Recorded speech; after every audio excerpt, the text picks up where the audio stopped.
নমস্কার।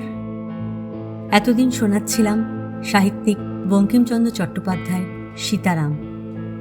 আজ আমি উপন্যাসের অন্তিম পর্ব পাঠ করব। গল্প পাঠ ভালো লাগলে চ্যানেলটা সাবস্ক্রাইব করতে ভুলবেন না, আর শেষে অবশ্যই একটা লাইক দিয়ে যাবেন। সেই দিন দৈবগতিকে চিত্তবিশ্রামের দ্বার দেশে একজন ভৈরবী আসিয়া দর্শন দিল।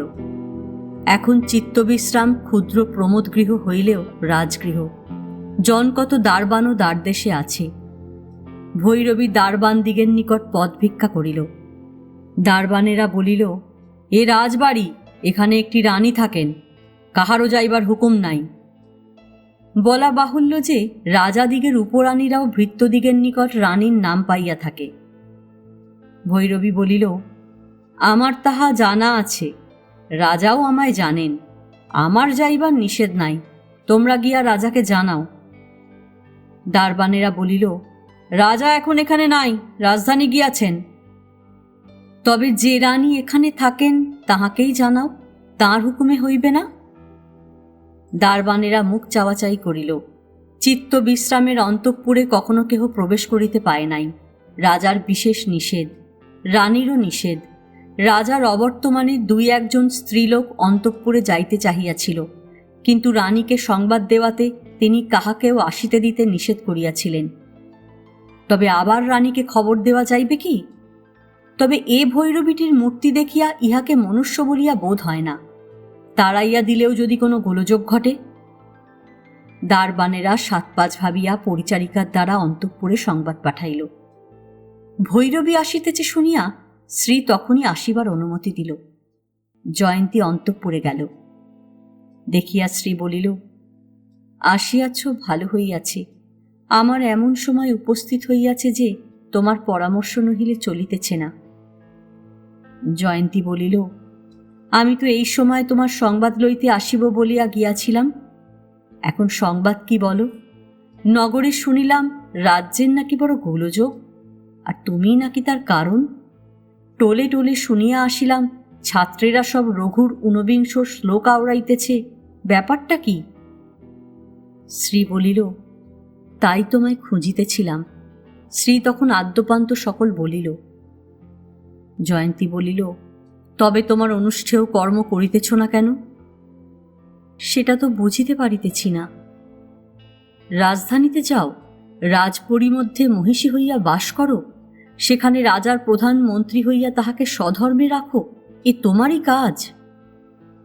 শ্রী বলিল, তা তো জানি না, মহিষীর ধর্ম তো শিখি নাই, সন্ন্যাসিনীর ধর্ম শিখিয়াছি।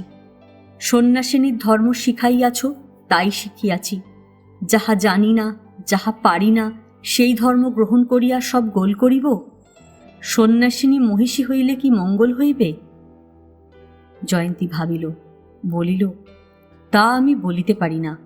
তোমা হইতে সে ধর্ম পালন হইবে না বোধ হইতেছে, তাহা হইবার সম্ভাবনা থাকিলে কি এত দূর হয়? শ্রী বলিল, বুঝি সে একদিন ছিল, যেদিন আঁচল দোলাইয়া মুসলমান সেনা ধ্বংস করিয়াছিলাম, সে দিন থাকিলে বুঝি হইত। কিন্তু অদৃষ্ট সে পথে গেল না, সে শিক্ষা হইল না। অদৃষ্ট গেল ঠিক উল্টা পথে, বনবাসে, সন্ন্যাসে গেল। কে জানে আবার অদৃষ্ট ফিরিবে? জয়ন্তী বলিল, এখন উপায়? পলায়ন ভিন্ন তো আর উপায় দেখি না। কেবল রাজার জন্য বা রাজ্যের জন্য বলি না, আমার আপনার জন্য বলিতেছি। রাজাকে রাত্রিদিন দেখিতে দেখিতে অনেক সময় মনে হয় আমি গৃহিণী, উহার ধর্মপত্নী।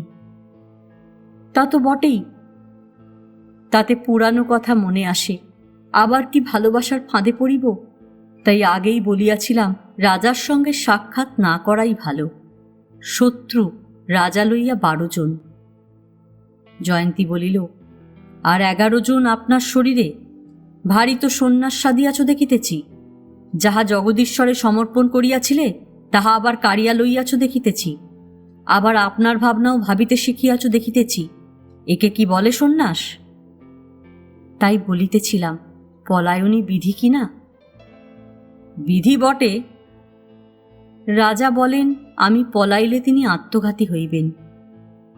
পুরুষ মানুষের মেয়ে ভুলানো কথা, পুষ্প সরাহতের প্রলাপ। সে ভয় নাই। থাকিলে তোমার কি? রাজা বাঁচিল মরিল তাতে তোমার কি? তোমার স্বামী বলিয়া কি তোমার এত ব্যথা? এই কি সন্ন্যাস?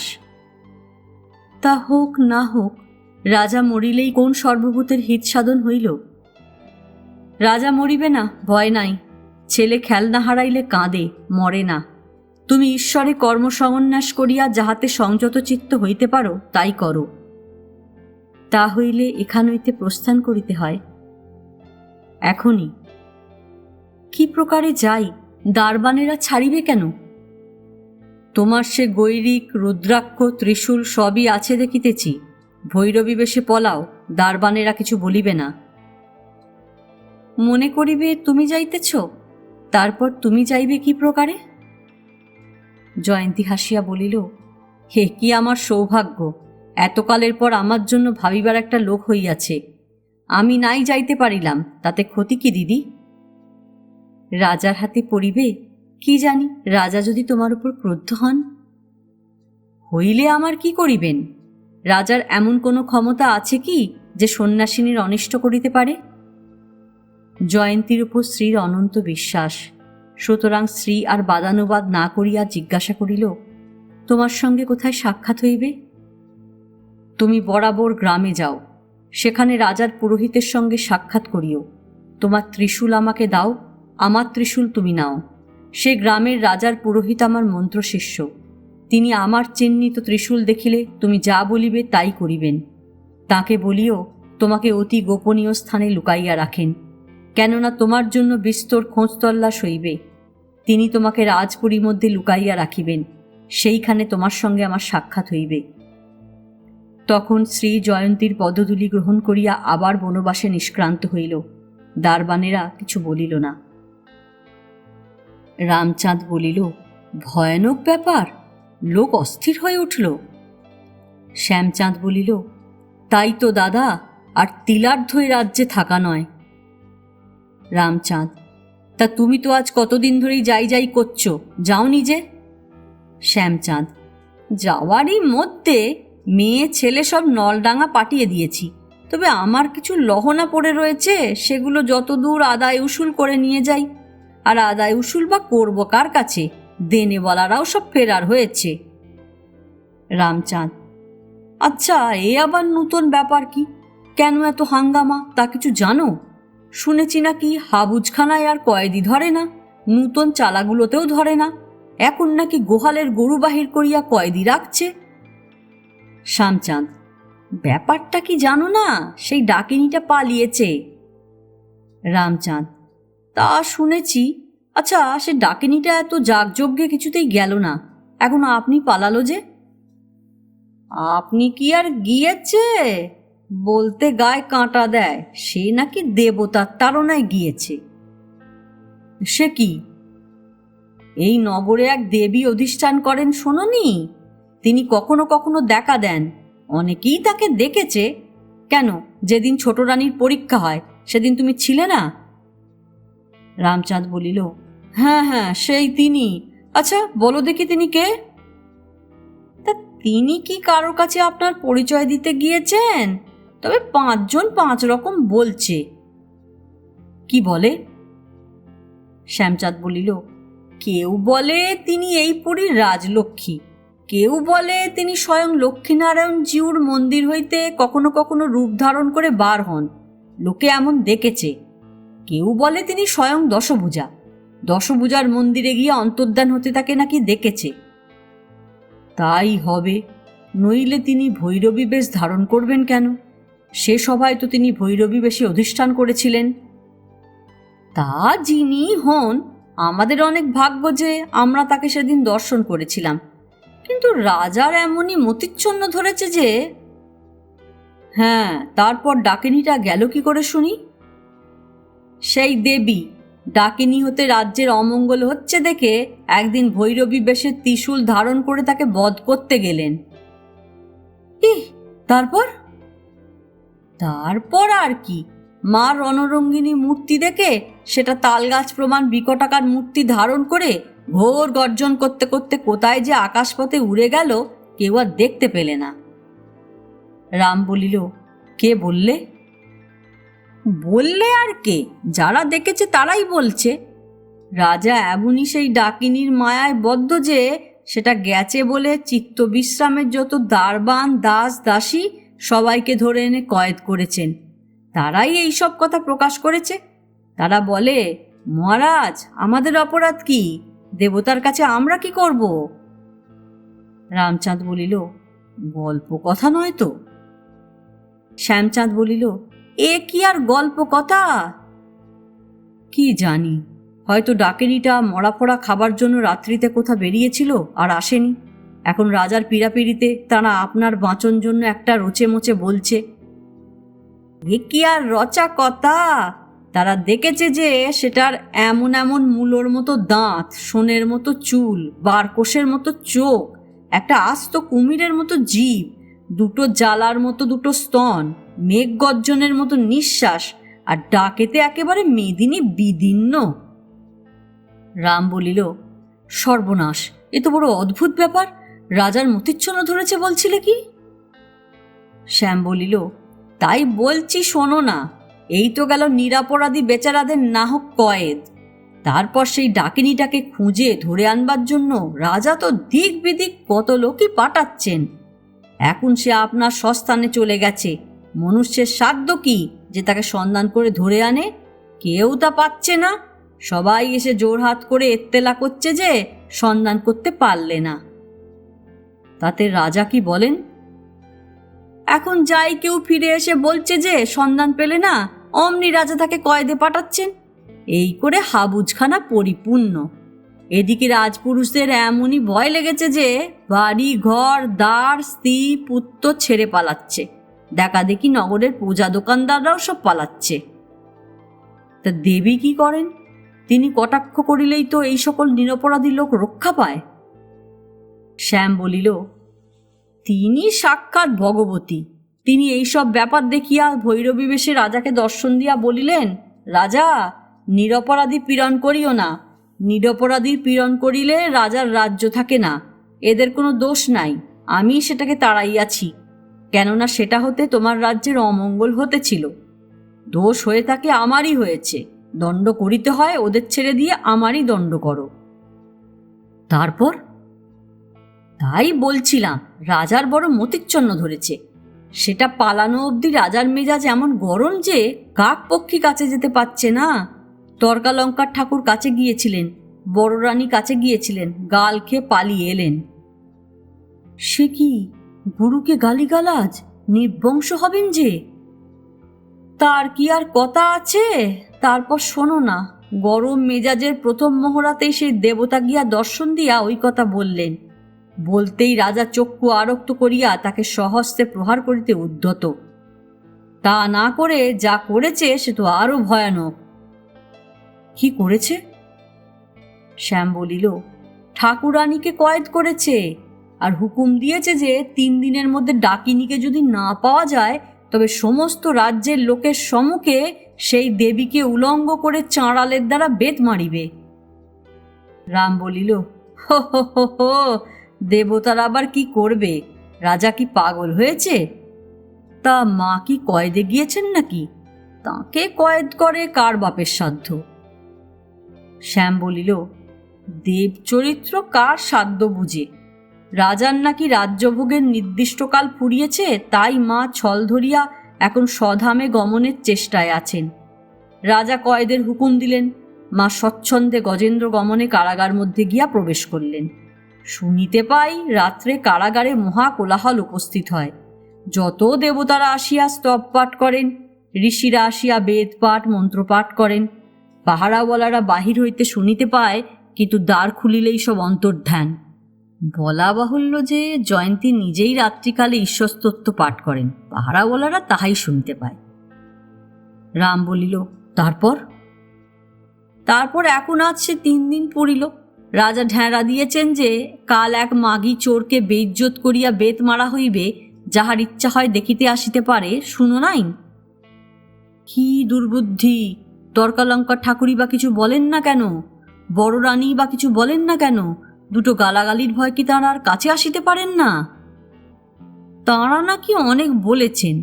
রাজা বলেন, ভালো, দেবতাই যদি হয় তবে আপনার রক্ষা আপনিই করিবে, তোমাদের কথা কবার প্রয়োজন কি? আর যদি মানুষ হয় তবে আমি রাজা, চোরের দণ্ড আমি দিব, তোমাদের কথা কবার প্রয়োজন কি? তা একরকম বলেছে, মন্দ নয়, ঠিক কথাই তো। তা ব্যাপারটা কি হয় কাল দেখতে যেতে হবে, তুমি যাবে? যাব বই কি, সবাই যাবে, এমন কাণ্ড কে না দেখতে যাবে? আজ জয়ন্তীর বেত্রাঘাত হইবে। রাজ্যে ঘোষণা দেওয়া হইয়াছে যে তাহাকে বিবস্ত্রা করিয়া বেত্রাঘাত করা হইবে। প্রভাত হইতে লোক আসিতে আরম্ভ করিল। বেলা অল্প হইতেই দুর্গ পরিপূর্ণ হইল, আর লোক ধরে না। ক্রমে ঠেসাঠেসি, ঘেঁষাঘেঁষি, পেশাপেশি, মেশামেশি হইতে লাগিল। এই দুর্গ মধ্যে আর একদিন এমনই লোকারণ্য হইয়াছিল, সেদিন রমার বিচার, আজ জয়ন্তীর দণ্ড। বিচার অপেক্ষা দণ্ড দেখিতে লোক বেশি আসিল। নন্দা বাতায়ন হইতে দেখিলেন কালো চুল, মাথার তরঙ্গ ভিন্ন, আর কিছু দেখা যায় না। কদাচিৎ কোনো স্ত্রীলোকের মাথায় আঁচল বা কোনো পুরুষের মাথায় চাদর জড়ানো সেই কৃষ্ণ সাগরে ফেনো রাশির ন্যায় ভাসিতেছে। সেই রমার পরীক্ষা নন্দার মনে পড়িল। কিন্তু মনে পড়িল যে সেদিন দেখিয়াছিলেন যে সেই জনার্ণব বড় চঞ্চল, সংক্ষুব্ধ, যেন বার্তা তাড়িত। রাজপুরুষেরা কষ্টে শান্তি রক্ষা করিয়াছিল, আজ সকলেই নিস্তব্ধ। সকলেরই মনে রাজ্যের অমঙ্গল আশঙ্কা বড় জাগরুক। সকলেই মনে মনে ভয় পাইতেছিল। আজ এই লোকারণ্য হিংস্র ব্যাঘ্র বিমর্দিত মহারণ্য অপেক্ষাও ভয়ানক দেখাইতেছিল। সেই বৃহৎ দুর্গ প্রাঙ্গণের মধ্যস্থলে এক উচ্চ মঞ্চ নির্মিত হইয়াছিল। তদুপরি এক কৃষ্ণকায়, বলিষ্ঠ গঠন, বিকট দর্শন চণ্ডাল মূর্তিমান অন্ধকারের ন্যায় দীর্ঘ বেত্র হস্তে লইয়া দণ্ডায়মান আছে। জয়ন্তীকে তদুপরি আরোহণ করাইয়া সর্বসমক্ষে বিবস্ত্রা করিয়া সেই চণ্ডাল বেত্রাঘাত করিবে, ইহাই রাজাজ্ঞা। জয়ন্তীকে এখনও সেখানে আনা হয় নাই। রাজা এখনও আসেন নাই। আসিলে তবে তাহাকে আনা হইবে। মঞ্চের সম্মুখে রাজার জন্য সিংহাসন রক্ষিত হইয়াছে। তাহা বেষ্টন করিয়া চোপদার ও সিপাহীগণ দাঁড়াইয়া আছে। অমাত্যবর্গ আজ সকলেই অনুপস্থিত। এমন কুকাণ্ড দেখিতে আসিতে কাহারও প্রবৃত্তি হয় নাই। রাজাও কাহাকে ডাকেন নাই। কতক্ষণে রাজা আসিবেন, কতক্ষণে সেই দণ্ডনীয় দেবী বা মানবী আসিবে, কতক্ষণে কি হইবে, সেই জন্য প্রত্যাশাপন্ন হইয়া লোকারণ্য ঊর্ধ্বমুখ হইয়াছিল। এমন সময় হঠাৎ নকিব ফুকরাইল। স্তাবকেরা স্তুতিবাদ করিল।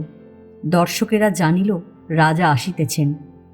রাজার আজ বেশভূষার কিছুমাত্র পারিপাট্য নাই। বৈশাখের দিনান্তকালের মেঘের মতো রাজা আজ ভয়ঙ্কর মূর্তি। আয়ত চক্ষু রক্তবর্ণ, বিশাল বক্ষ, মধ্যে মধ্যে স্ফীত ও উচ্ছ্বসিত হইতেছে। বর্ষণমুখ জলধরের উন্ন মনের ন্যায় রাজা আসিয়া সিংহাসনের ওপর বসিলেন। কেহ বলিল না, মহারাজা ধীরাজ কি জয়। তখন সেই লোকারণ্য ঊর্ধ্বমুখ হইয়া ইতস্তত দেখিতে লাগিল। দেখিল সেই সময় প্রহরীগণ জয়ন্তীকে লইয়া মঞ্চপরি আরোহণ করিতেছে। প্রহরীরা তাহাকে মঞ্চপরি স্থাপিত করিয়া চলিয়া গেল। কোনো প্রাসাদ শিখরোপরি উদিত পূর্ণচন্দ্রের ন্যায় জয়ন্তীর অতুলনীয় রূপরাশি সেই মঞ্চপরি উদিত হইল। তখন সেই সহস্র সহস্র দর্শক ঊর্ধ্বমুখে উৎক্ষিপ্ত লোচনে গৈরিক বসনাবৃত মঞ্চস্থা অপূর্ব জ্যোতির্ময়ী মূর্তি নিরীক্ষণ করিতে লাগিল। সেই উন্নত, সম্পূর্ণায়ত, ললিত, মধুর অথচ উজ্জ্বল জ্যোতির্বিশিষ্ট দেহ, তাহার দেবোপম স্থৈর্য, দেব দুর্লভ শান্তি, সকলে বিমুগ্ধ হইয়া দেখিতে লাগিল। দেখিল জয়ন্তীর নবরবিকর প্রদ্ভিন্ন পদ্মবৎ অপূর্ব প্রফুল্ল মুখ, এখনও অধর ভরা মৃদু মৃদু মধুর স্নিগ্ধ বিনম্র হাস্য, সর্ববিপদ সংহারিণী শক্তির পরিচয়স্বরূপ সেই স্নিগ্ধ মধুর মন্দ হাস্য। দেখিয়া অনেকে দেবতা জ্ঞানে যুক্ত করে প্রণাম করিল। যখন কতকগুলি লোক দেখিল আর কতকগুলি লোক জয়ন্তীকে প্রণাম করিতেছে, তখন তাহাদের মনে সেই ভক্তিভাব প্রবেশ করিল। তখন তাহারা জয় মাই কি জয়, জয় লক্ষ্মী মাই কি জয় ইত্যাদি ঘোর রবে জয়ধ্বনি করিল। সেই জয়ধ্বনি ক্রমে ক্রমে প্রাঙ্গণের এক ভাগ হইতে অপর ভাগে, এক প্রান্ত হইতে অন্য প্রান্তে গিরি শ্রেণীস্থিত বজ্রনাদের মতো প্রক্ষিপ্ত ও প্রবাহিত হইতে লাগিল। শেষ সেই সমবেত লোক সমারোহ এক কণ্ঠ হইয়া তুমুল জয়শব্দ করিল। পুরী কম্পিতা হইল। চণ্ডালের হস্ত হইতে বেত্র খসিয়া পড়িল। জয়ন্তী মনে মনে ডাকিতে লাগিল, জয় জগদীশ্বর, তোমারই জয়। তুমি আপনি এই লোকারণ্য, আপনি এই লোকের কণ্ঠে থাকিয়া আপনার জয়বাদ আপনিই দিতেছ। জয় জগন্নাথ, তোমারই জয়। আমি কে? ক্রুদ্ধ রাজা তখন অগ্নিমূর্তি হইয়া মেঘ গম্ভীরস্বরে চণ্ডালকে আজ্ঞা করিলেন, কাপড় কাড়িয়া নিয়া বেত লাগা। এই সময় চন্দ্রচূড় তর্কালঙ্কার সহসা রাজ সমীপে আসিয়া রাজার দুইটি হাত ধরিলেন, বলিলেন, মহারাজ রক্ষা করো, আমি আর কখনো ভিক্ষা চাহিব না। এইবার আমায় এই ভিক্ষা দাও, ইহাকে ছাড়িয়া দাও। রাজা ব্যঙ্গের সহিত বলিলেন, কেন, দেবতার এমন সাধ্য নাই যে আপনি ছাড়াইয়া যায়? বেটি জুয়াচোরের উচিত শাসন হইতেছে। চন্দ্রচূড় বলিলেন, দেবতা না হইল স্ত্রীলোক বটে। স্ত্রীলোকেরও রাজা দণ্ড করিতে পারেন। এই জয়ধ্বনি শুনিতেছেন? এই জয়ধ্বনিতে আপনার রাজার নাম ডুবিয়া যাইতেছে। রাজা বলিলেন, ঠাকুর আপনার কাজে যাও, পুঁথিপাজি নাই নাকি? চন্দ্রচূড় চলিয়া গেলেন। তখন চণ্ডাল পুনরূপী রাজাজ্ঞা পাইয়া আবার বেত উঠাইয়া লইল। বেত উঁচু করিল, জয়ন্তীর মুখ প্রতি চাহিয়া দেখিল। বেত নামাইয়া রাজার পানে চাহিল, আবার জয়ন্তীর পানে চাহিল। শেষে বেত আছড়াইয়া ফেলিয়া দিয়া দাঁড়াইয়া রহিল। কি বলিয়া রাজা বজ্রের ন্যায় শব্দ করিলেন। চণ্ডাল বলিল, মহারাজ আমা হইতে হইবে না। রাজা বলিলেন, তোমাকে শুলে যাইতে হইবে। চণ্ডাল জোড়হাত করিয়া বলিল, মহারাজের হুকুমে তা পারিব, এ পারিব না। তখন রাজা অনুচরবর্গকে আদেশ করিলেন, চণ্ডালকে ধরিয়া লইয়া গিয়া কয়েদ করো। রক্ষীবর্গ চণ্ডালকে ধরিবার জন্য মঞ্চের উপর আরোহণ করিতে উদ্যত দেখিয়া জয়ন্তী সীতারামকে বলিলেন, এ ব্যক্তিকে পীড়ন করিবেন না। আপনার যে আজ্ঞা আমি নিজেই পালন করিতেছি, চণ্ডাল বা জল্লাদের প্রয়োজন নাই। তথাপি রক্ষীবর্গ চণ্ডালকে ধরিতে আসিতেছে দেখিয়া জয়ন্তী তাহাকে বলিল, বাছা, তুমি আমার জন্য কেন দুঃখ পাইবে? আমি সন্ন্যাসিনী, আমার কিছুতেই সুখ দুঃখ নাই। বেতে আমার কি হইবে? আর বিবস্ত্র, সন্ন্যাসীর পক্ষে সবস্ত্র বিবস্ত্র সমান। কেন দুঃখ পাও? বেত তোলো। চণ্ডাল বেত উঠাইল না। জয়ন্তী তখন চণ্ডালকে বলিল, বাছা, স্ত্রীলোকের কথা বলিয়া বিশ্বাস করিলে না, এই তার প্রমাণ দেখো। এই বলিয়া জয়ন্তী আপনি বেত উঠাইয়া লইয়া দক্ষিণ হস্তে দৃঢ় মুষ্টিতে তাহা ধরিল। পরে সেই জনসমারোহ সমক্ষে আপনার প্রফুল্ল পদ্মসন্নিভ রক্তপ্রভ ক্ষুদ্র করপল্লব পাতিয়া সবলে তাহাতে বেত্রাঘাত করিল। বেত মাংস কাটিয়া লইয়া উঠিল, হাতে রক্তের স্রোত বহিল। জয়ন্তীর গৈরিক বস্ত্র এবং মঞ্চতল তাহাতে প্লাবিত হইল। দেখিয়া লোকে হাহাকার করিতে লাগিল। জয়ন্তী মৃদু হাসিয়া চণ্ডালকে বলিল, দেখিলে বাছা, সন্ন্যাসিনীকে কি লাগে? তোমার ভয় কি? চণ্ডাল একবার রুধিরাক্ত ক্ষতপানে চাহিল, একবার জয়ন্তীর সহাস্য প্রফুল্ল মুখপানে চাহিয়া দেখিল। দেখিয়া পশ্চাৎ ফিরিয়া অতি ত্রস্তভাবে মঞ্চ সোপান অবরোহণ করিয়া ঊর্ধ্বশ্বাসে পলায়ন করিল। লোকারণ্য মধ্যে সে কোথায় লুকাইল কেহ দেখিতে পাইল না। রাজা তখন অনুচরবর্গকে আজ্ঞা করিলেন, দোসরা লোক লইয়া আইসো, মুসলমান। অনুচরবর্গ কালান্তক জমের সদৃশ একজন কসাইকে লইয়া আসিল। সে মোহাম্মদপুরে গরু কাটিতে পারিত না, কিন্তু নগর প্রান্তে বকরি মেড়া কাটিয়া বেচিত। সে ব্যক্তি অতিশয় বলবান ও কদাকার। সে রাজাজ্ঞা পাইয়া মঞ্চের উপর উঠিয়া বেত হাতে লইয়া জয়ন্তীর সম্মুখে দাঁড়াইল। বেত উঁচু করিয়া কসাই জয়ন্তীকে বলিল, কাপড়া উতার, তেরি গোস্ত টুকরা টুকরা করকে হাম দোকান মে বেচেঙ্গে। জয়ন্তী তখন অপরিম্লান মুখে জনসমারোহকে সম্বোধন করিয়া বলিলেন, রাজাজ্ঞায় এই মঞ্চের উপর বিবস্ত্র হইব।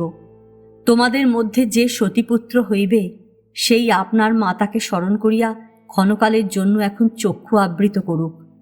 যাহার কন্যা আছে, সেই আপনার কন্যাকে মনে করিয়া আমাকে সেই কন্যা ভাবিয়া চক্ষু আবৃত করুক। যে হিন্দু, যাহার দেবতা ব্রাহ্মণে ভক্তি আছে, সেই চক্ষু আবৃত করুক। যাহার মাতা অসতী, যে বেশ্যার গর্ভে জন্মিয়াছে, সে যাহা ইচ্ছা করুক, তাহার কাছে আমার লজ্জা নাই। আমি তাহাদের মনুষ্যের মধ্যে গণ্য করি না। লোকে এই কথা শুনিয়া চক্ষু বুঝিল কি না বুঝিল, জয়ন্তী তাহার চাহিয়া দেখিল না। মন তখন খুব উঁচু সুরে বাঁধা আছে। জয়ন্তী তখন জগদীশ্বর ভিন্ন আর কাহাকে দেখিতে পাইতেছে না। জয়ন্তী কেবল রাজার দিকে ফিরিয়া বলিল, তোমার আজ্ঞায় আমি বিবস্ত্র হইব, কিন্তু তুমি চাহিয়া দেখিও না। তুমি রাজ্যেশ্বর, তোমার পশুবৃত্তি দেখিলে প্রজারা কি না করিবে। মহারাজ, আমি বনবাসিনী। বনে থাকিতে গেলে অনেক সময় বিবস্ত্র হইতে হয়। একদা আমি বাঘের মুখে পড়িয়াছিলাম। বাঘের মুখ হইতে আপনার শরীর রক্ষা করিতে পারিয়াছিলাম, কিন্তু বস্ত্র রক্ষা করিতে পারি নাই। তোমাকেও আমি তোমার আচরণ দেখিয়া সেইরূপ বন্য পশু মনে করিতেছি। অতএব তোমার কাছে আমার লজ্জা হইতেছে না, কিন্তু তোমার লজ্জা হওয়া উচিত। কেননা তুমি রাজা এবং গৃহী, তোমার মহিষী আছেন, চক্ষু বুঝো। বৃথা বলা। তখন মহা ক্রোধান্ধকারে রাজা একেবারে অন্ধ হইয়াছেন। জয়ন্তীর কথার কোনো উত্তর না দিয়া কসাইকে বলিলেন, জবরদস্তি কাপড় উতারলেও। তখন জয়ন্তী আর বৃথা কথা না কহিয়া জানু পাতিয়া মঞ্চের ওপর বসিল। জয়ন্তী আপনার কাছে আপনি ঠকিয়াছে। এখন বুঝি জয়ন্তীর চোখে জল আসে। জয়ন্তী মনে করিয়াছিল, যখন পৃথিবীর সকল সুখ দুঃখ জলাঞ্জলি দিয়াছি, যখন আর আমার সুখও নাই দুঃখও নাই, তখন আমার আবার লজ্জা কি? ইন্দ্রিয়ের সঙ্গে আমার মনের যখন কোনো সম্বন্ধ নাই, তখন আমার আর বিবস্ত্র আর সবস্ত্র কি? পাপই লজ্জা, আবার কিসে লজ্জা করিব? জগদীশ্বরের নিকট ভিন্ন সুখ দুঃখের অধীন মনুষ্যের কাছে লজ্জা কি? আমি কেনই সভা মধ্যে বিবস্ত্র হইতে পারিব না? তাই জয়ন্তী এতক্ষণ আপনাকে বিপন্নই মনে করে নাই। বেত্রাঘাতটা তো গণ্যের মধ্যে নহে। কিন্তু এখন যখন বিবস্ত্র হইবার সময় উপস্থিত হইল, তখন কোথা হইতে পাপ লজ্জা আসিয়া সেই ইন্দ্রিয় বিজয়িনী সুখ দুঃখ বর্জিতা জয়ন্তীকেও অভিভূত করিল। তাই নারী জন্মকে ধিক্কার দিয়া জয়ন্তী মঞ্চতলে জানু পাতিয়া বসিল। তখন যুক্ত করে পবিত্র চিত্তে জয়ন্তী আত্মাকে সমাহিত করিয়া মনে মনে ডাকিতে লাগিল, দীনবন্ধু, আজ রক্ষা করো। মনে করিয়াছিলাম বুঝি এ পৃথিবীর সকল সুখ দুঃখকে জলাঞ্জলি দিয়াছি, কিন্তু হে দর্পহারি, আমার দর্প চূর্ণ হইয়াছে, আমায় আজ রক্ষা করো। নারী দেহ কেন দিয়াছিলে প্রভু? সব সুখ দুঃখ বিসর্জন করা যায়, কিন্তু নারী দেহ থাকিতে লজ্জা বিসর্জন করা যায় না। তাই আজ কাতরে ডাকিতেছি, জগন্নাথ, আজ রক্ষা করো। যতক্ষণ জয়ন্তী জগদীশ্বরকে ডাকিতেছিল, ততক্ষণ কসাই তাহার অঞ্চল ধরিয়া আকর্ষণ করিতেছিল। দেখিয়া সমস্ত জনমণ্ডলী এক কণ্ঠে হাহাকার শব্দ করিতে লাগিল। বলিতে লাগিল, মহারাজ, এই পাপে তোমার সর্বনাশ হইবে, তোমার রাজ্য গেল। রাজা কর্ণপাত করিলেন না। নিরুপায় জয়ন্তী আপনার অঞ্চল ধরিয়া টানাটানি করিতেছিল, ছাড়িতেছিল না। তাহার চক্ষু দিয়া জল পড়িতেছিল। শ্রী থাকিলে বড় বিস্মিতা হইত। জয়ন্তীর চক্ষুতে আর কখনো কেহ জল দেখে নাই। জয়ন্তী রুধিরাক্ত ক্ষত হস্তে আপনার অঞ্চল ধরিয়া ডাকিতেছিল, জগন্নাথ, রক্ষা করো। বুঝি জগন্নাথ সে কথা শুনিলেন। সেই অসংখ্য জনসমূহ হাহাকার করিতে করিতে সহসা আবার জয়ধ্বনি করিয়া উঠিল, রানীজি কি জয়, মহারানী কি জয়, দেবী কি জয়। এই সময় অধমুখী জয়ন্তীর কর্ণে অলঙ্কার সিঞ্জিত প্রবেশ করিল। তখন জয়ন্তী মুখ তুলিয়া চাহিয়া দেখিল, সমস্ত পৌরস্ত্রী সঙ্গে করিয়া মহারানী নন্দা মঞ্চপুরী আরোহণ করিতেছেন। জয়ন্তী উঠিয়া দাঁড়াইল। সেই সমস্ত পৌরস্ত্রী জয়ন্তীকে ঘেরিয়া ধরিল। মহারানী নিজে জয়ন্তীকে আড়াল করিয়া তাহার সম্মুখে দাঁড়াইলেন। দর্শকেরা সকলে করতালি দিয়া হরিবোল দিতে লাগিল। কসাই জয়ন্তীর হাত ছাড়িয়া দিল, কিন্তু মঞ্চ হইতে নামিল না। রাজা অত্যন্ত বিস্মিত রুষ্ট হইয়া অতি পরুষভাবে নন্দাকে বলিলেন, এ কি এ মহারানী? নন্দা বলিলেন, মহারাজ, আমি পতিপুত্রবতী। আমি জীবিত থাকিতে তোমাকে কখনো এ পাপ করিতে দিব না, তাহা হইলে আমার কেহ থাকিবে না। রাজা পূর্ববৎ ক্রুদ্ধভাবে বলিলেন, তোমার ঠাঁই অন্তঃপুরে, এখানে নয়, অন্তঃপুরে যাও। নন্দা সে কথার কোনো উত্তর না দিয়া বলিল, মহারাজ, আমি যে মঞ্চের উপর দাঁড়াইয়াছি, এই কসাইটা সেই মঞ্চে দাঁড়াইয়া থাকে কোন সাহসে? উহাকে নামিতে আজ্ঞা দিন। রাজা কথা কহিলেন না। তখন নন্দা উচ্চৈস্বরে বলিলেন, এই রাজপুরীর মধ্যে আমার কি এমন কেহ নাই যে এটাকে নামাইয়া দেয়? তখন সহস্র দর্শক এককালে মার মার শব্দ করিয়া কষায়ের প্রতি ধাবমান হইল। সে লম্ফ দিয়া মঞ্চ হইতে পড়িয়া পলাইবার চেষ্টা করিল, কিন্তু দর্শকগণ তাহাকে ধরিয়া ফেলিয়া মারিতে মারিতে দুর্গের বাহিরে লইয়া গেল।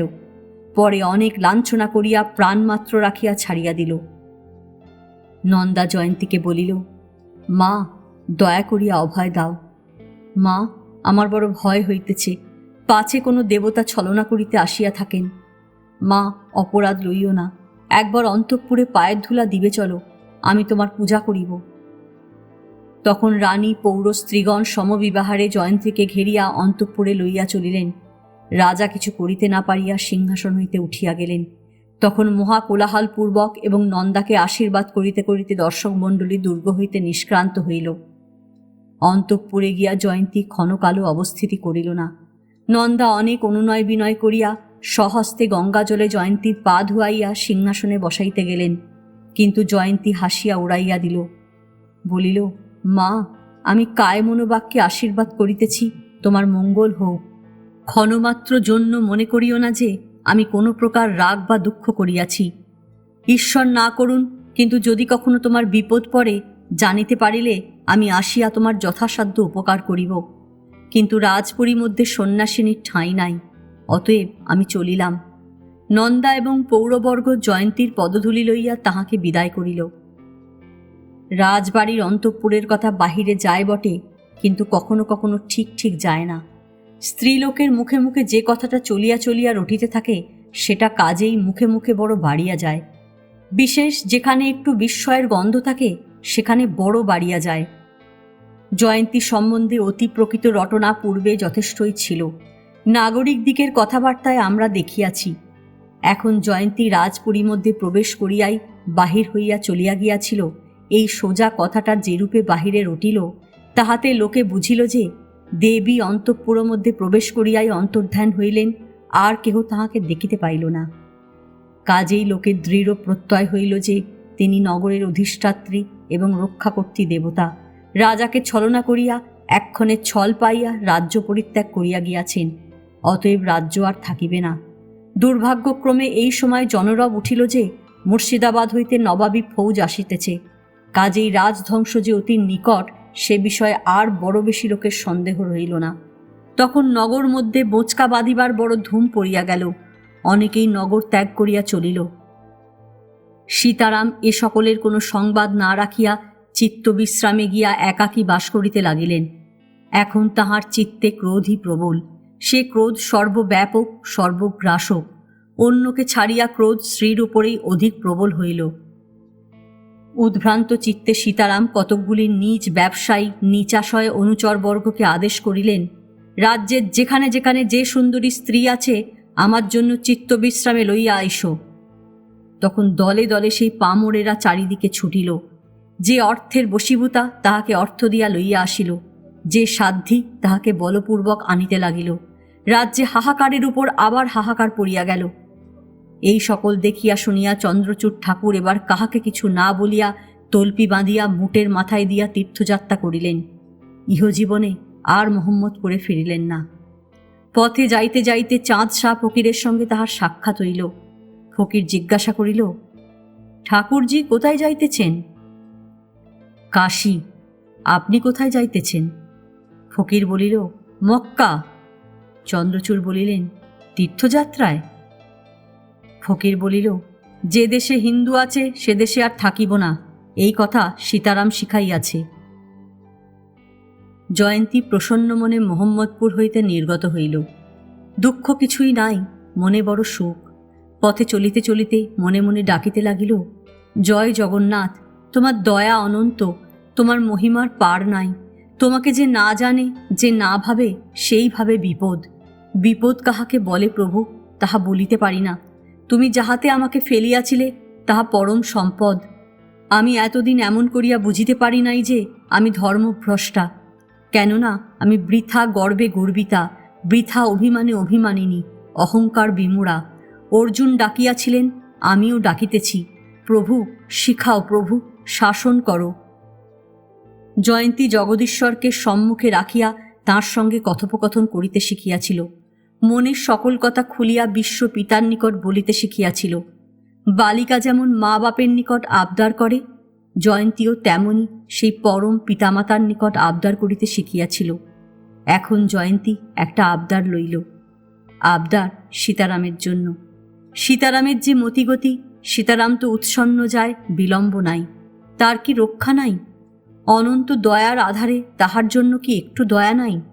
জয়ন্তী তাই ভাবিতেছিল, আমি জানি ডাকিলে তিনি অবশ্য শুনেন। সীতারাম ডাকে না, ডাকিতে ভুলিয়া গিয়াছে, নহিলে এমন করিয়া ডুবিবে কেন? জানি পাপীর দণ্ড এই যে সে দয়াময়কে ডাকিতে ভুলিয়া যায়। তাই সীতারাম তাকে ডাকিতে ভুলিয়া গিয়াছে, আর ডাকে না। তা সে না ডাকুক, আমি তার হইয়া জগদীশ্বরকে ডাকিলে তিনি কি শুনিবেন না? আমি যদি বাপের কাছে আবদার করি যে এই পাপিষ্ঠ সীতারামকে পাপ হইতে মোচন করো, তবে কি তিনি শুনিবেন না? জয় জগন্নাথ, তোমার নামের জয়, সীতারামকে উদ্ধার করিতে হইবে। তারপর জয়ন্তী ভাবিল যে নিশ্চেষ্ট তাহাকে ডাকো, তাহার ডাক ভগবান শুনেন না। আমি যদি নিজে সীতারামের উদ্ধারের জন্য কোনো চেষ্টা না করি, তবে ভগবান কেন আমার কথায় কর্ণপাত করিবেন? দেখি কি করা যায়। আগে শ্রীকে চাই। শ্রী পলাইয়া ভালো করে নাই, অথবা না পলাইলেও কি হইতো বলা যায় না। আমার কি সাধ্য যে ভগবান নির্দিষ্ট কার্যকারণ পরম্পরা বুঝিয়া উঠি? জয়ন্তী তখন শ্রীর কাছে চলিল। যথাকালে শ্রীর সঙ্গে সাক্ষাৎ হইল। জয়ন্তী শ্রীর কাছে সমস্ত বৃত্তান্ত সবিশেষ বলিল। শ্রী বিষণ্ণ হইয়া বলিল, রাজার অধঃপতন নিকট, তাহার উদ্ধারের কি কোনো উপায় নাই? জয়ন্তী বলিল, উপায় ভগবান। ভগবানকে তিনি ভুলিয়া গিয়াছেন। ভগবানকে যেদিন আবার মনে হইবে, সেদিন তাহার আবার উন্নতি আরম্ভ হইবে। তাহার উপায় কি? আমি যখন তাহার কাছে ছিলাম, তখন সর্বদা ভগবৎ প্রসঙ্গই তার কাছে কহিতাম। তিনি মনোযোগ দিয়া শুনিতেন। জয়ন্তী বলিল, তোমার মুখের কথা তাই মনোযোগ দিতেন। তোমার মুখ পানে হাঁ করিয়া চাহিয়া থাকিতেন। তোমার রূপে ও কণ্ঠে মুগ্ধ হইয়া থাকিতেন। ভগবৎ প্রসঙ্গ তার কানে প্রবেশ করিত না। তিনি কোনোদিন তোমার এ সকল কথার কিছু উত্তর করিয়াছিলেন কি? কোনোদিন কোনো তত্ত্বের মীমাংসা জিজ্ঞাসা করিয়াছিলেন কি? হরিনামে কোনোদিন উৎসাহ দেখিয়াছিলে কি? না, তা বড় লক্ষ্য করি নাই। তবে সে মনোযোগ তোমার লাবণ্যের প্রতি, ভগবৎ প্রসঙ্গে নয়। তবে এখন কি কর্তব্য? তুমি করিবে কি? তুমি তো বলিয়াছ যে তুমি সন্ন্যাসিনী, তোমার কর্ম নাই। যেমন শিখাইয়াছ। আমি কি তাই শিখাইয়াছিলাম? আমি কি শিখাই নাই যে অনুষ্ঠেয় যে কর্ম, অনাসক্ত হইয়া ফলত্যাগপূর্বক তাহার নিয়ত অনুষ্ঠান করিলেই কর্মত্যাগ হইল, নচেত হইল না? স্বামী সেবা কি তোমার অনুষ্ঠেয় কর্ম নহে? তবে আমাকে পলাইতে পরামর্শ দিয়াছিলে কেন? তুমি যে বলিলে তোমার শত্রু রাজানিয়া 12 জন। যদি ইন্দ্রিয়গণ তোমার বশ্য নয়, তবে তোমার স্বামী সেবা সকাম হইয়া পড়িবে। অনাসক্তিভিন্ন কর্ম অনুষ্ঠানে কর্মত্যাগ ঘটে না। তাই তোমাকে পলাইতে বলিয়াছিলাম। যার যে ভার সয় না, তাকে সে ভার দিই না। পদং সহেত ভ্রমরস্য পেলবং ইত্যাদি উপমা মনে আছে তো? শ্রী বড় লজ্জিতা হইল। ভাবিয়া বলিল, কাল ইহার উত্তর দিব। সেদিন আর কথা হইল না। শ্রী সেদিন জয়ন্তীর সঙ্গে বড় দেখা সাক্ষাৎ করিল না। পরে জয়ন্তী তাহাকে ধরিল, বলিল, আমার কথার কি উত্তর সন্ন্যাসিনী? শ্রী বলিল, আমায় আর একবার পরীক্ষা করো। জয়ন্তী বলিল, এ কথা ভালো, তবে মোহাম্মদপুর চলো। তোমার আমার অনুষ্ঠেয় কর্ম কি, পথে তাহার পরামর্শ করিতে করিতে যাইব। দুইজনে তখন পুনর্বার মোহাম্মদপুর অভিমুখে যাত্রা করিল। গঙ্গারাম গেল, রমা গেল, শ্রী গেল, জয়ন্তী গেল, চন্দ্রচূড় গেল, চাঁদ শাহ গেল। তবু সীতারামের চৈতন্য নাই। বাকি মৃন্ময় আর নন্দা। নন্দা এবার বড় রাগিল। আর প্রতিভক্তিতে রাগ থামে না। কিন্তু নন্দার আর সহায় নাই। এক মৃন্ময় মাত্র সহায় আছে। অতএব নন্দা কর্তব্য স্থির করিবার জন্য একদিন প্রাতে মৃন্ময়কেই ডাকিতে পাঠাইল। সে ডাক মৃন্ময়ের নিকট পৌঁছিল না। মৃন্ময় আর নাই। সেই দিন প্রাতে মৃন্ময়ের মৃত্যু হইয়াছিল। প্রাতে উঠিয়াই মৃন্ময় সংবাদ শুনিলেন যে মুসলমান সেনা মোহাম্মদপুর আক্রমণে আসিতেছে, আগত প্রায় গড়ে পৌঁছিল। বজ্রাঘাতের ন্যায় এই সংবাদ মৃন্ময়ের কর্ণে প্রবেশ করিল। মৃন্ময়ের যুদ্ধের কোনো উদ্যোগী নাই। এখন আর চন্দ্রচূড়ের সে গুপ্তচর নাই যে পূর্বাহ্নে সংবাদ দিবে। সংবাদ পাইবামাত্র মৃন্ময় সবিশেষ জানিবার জন্য স্বয়ং অশ্বারোহণ করিয়া যাত্রা করিলেন। কিছু দূর গিয়া মুসলমান সেনার সম্মুখে পড়িলেন। তিনি পলাইতে জানিতেন না, সুতরাং তাহাদের দ্বারা আক্রান্ত হইয়া নিহত হইলেন। মুসলমান সেনা আসিয়া সীতারামের দুর্গ বেষ্টন করিল। নগর ভাঙিয়া অবশিষ্ট নাগরিকেরা পলাইয়া গেল। চিত্তবিশ্রামে যেখানে সুন্দরী মণ্ডলী পরিবেষ্টিত সীতারাম লীলায় উন্মত্ত, সেইখানে সীতারামের কাছে সংবাদ পৌঁছিল যে মৃন্ময় মরিয়াছে। মুসলমান সেনা আসিয়া দুর্গ ঘেরিয়াছে। সীতারাম মনে মনে বলিলেন, তবে আজ শেষ, ভোগবিলাসের শেষ, রাজ্যের শেষ, জীবনের শেষ। তখন রাজা রমণীমণ্ডল পরিত্যাগ করিয়া গাত্রোত্থান করিলেন। বিলাসিনীরা বলিল, মহারাজ কোথা যান? আমাদের ফেলিয়া কোথা যান? সীতারাম চোপদারকে আজ্ঞা করিলেন, ইহাদের বেত মারিয়া তাড়াইয়া দাও। স্ত্রীলোকেরা খিলখিল করিয়া হাসিয়া হরিবোল দিয়া উঠিল। তাহাদিগের থামাইয়া ভানুমতী নামে তাহাদিগের মধ্যস্থ এক সুন্দরী রাজার সম্মুখীন হইয়া বলিল, মহারাজ, আজ জানিলে বোধহয় যে সত্যই ধর্ম আছে। আমরা কুলকন্যা, আমাদের কুলনাশ ধর্মনাশ করিয়াছ। মনে করিয়াছ কি তার প্রতিফল নাই? আমাদের কাহারও মা কাঁদিতেছে, কাহারও বাপ কাঁদিতেছে, কাহারও স্বামী কাঁদিতেছে, কাহারও শিশু সন্তান কাঁদিতেছে। মনে করিয়াছিলে কি সে কান্না জগদীশ্বর শুনিতে পান না? মহারাজ, নগরে না বনে যাও, লোকালয়ে আর মুখ দেখাইও না, কিন্তু মনে রাখিও যে ধর্ম আছে। রাজা এ কথার উত্তর না করিয়া ঘোড়ায় চড়িয়া বায়ুবেগে অশ্ব সঞ্চালিত করিয়া দুর্গোদ্ধারে চলিলেন। যুবতীগণ পশ্চাৎ পশ্চাৎ ছুটিল। কেহ বলিল, আয় ভাই, রাজার রাজধানী লুঠি গিয়া চল। সীতারাম রায়ের সর্বনাশ দেখি গিয়া চল। কেহ বলিল, সীতারাম আল্লাহ ভজিবে, আমরা সঙ্গে সঙ্গে ভজি গে চল। সে সকল কথা রাজার কানে গেল না। ভানুমতির কথায় রাজার কান ভরিয়াছিল। রাজা এখন স্বীকার করিলেন ধর্ম আছে। রাজা গিয়া দেখিলেন মুসলমান সেনা এখনো গড় ঘেরে নাই, সবে আসিতেছে মাত্র। তাহাদের অগ্রবর্তী ধূলি, পতাকা ও অশ্বারোহী সকল নানা দিকে ধাবমান হইয়া আপন আপন নির্দিষ্ট স্থান গ্রহণ করিতেছে এবং প্রধানাংশ দুর্গদ্বার সম্মুখে আসিতেছে।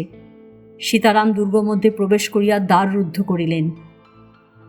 তখন রাজা চারিদিকে পরিভ্রমণ করিতে লাগিলেন। দেখিলেন প্রায় সিপাহী নাই।